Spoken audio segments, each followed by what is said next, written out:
everybody, it's me Mukil again. Today we're going to be going on another journey through space. And our tour guide Spay Robo is with us. He's going to explain how the planets got their names. Now let's start our journey.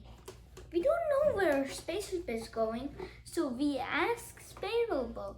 It is so sunny here. And we're like so close to the sun. Let's ask Spay Robo. Spay Robo says it's Mercury. Mercury takes just 88 days to orbit the sun, so they named it after the messenger of gods. Our journey continues to Venus, and it's really hot.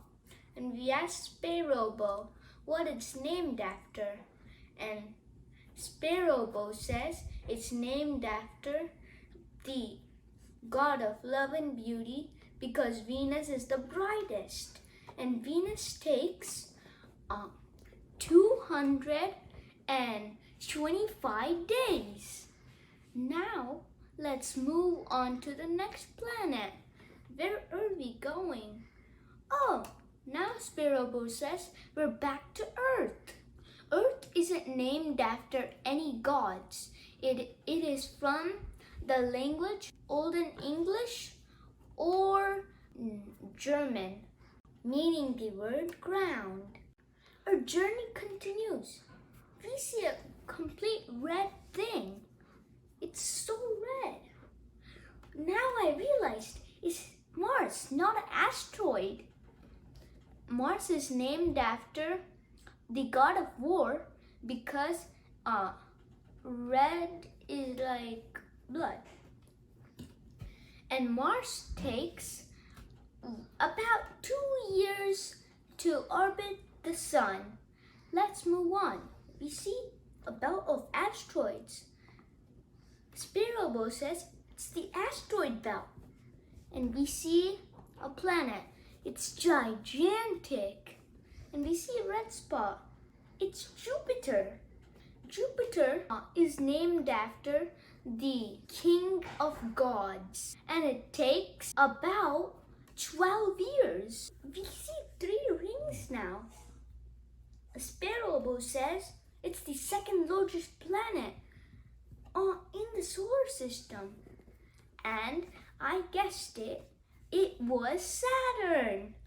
Saturn takes about 29 years to orbit the sun and is named after the god of agriculture and harvest.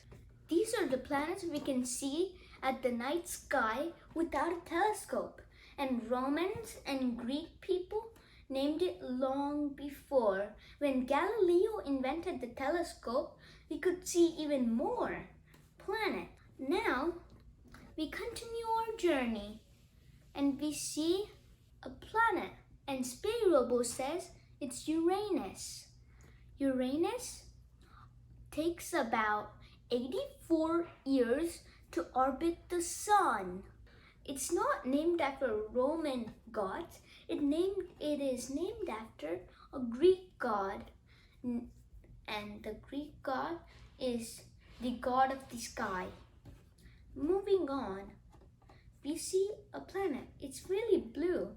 Spay Robo says it's Neptune, the farthest planet away from the sun, and it's really cold there. And it takes about 165 years to orbit the sun, and it is named after the god of sea.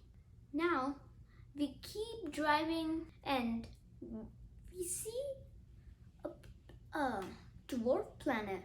That must be Pluto.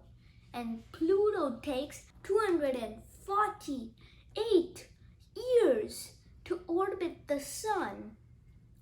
And it's named after the god of the underworld. The only planet named after a goddess is Venus because of it brightness. Thank you for watching, viewers. Please support it. Subscribe my channel.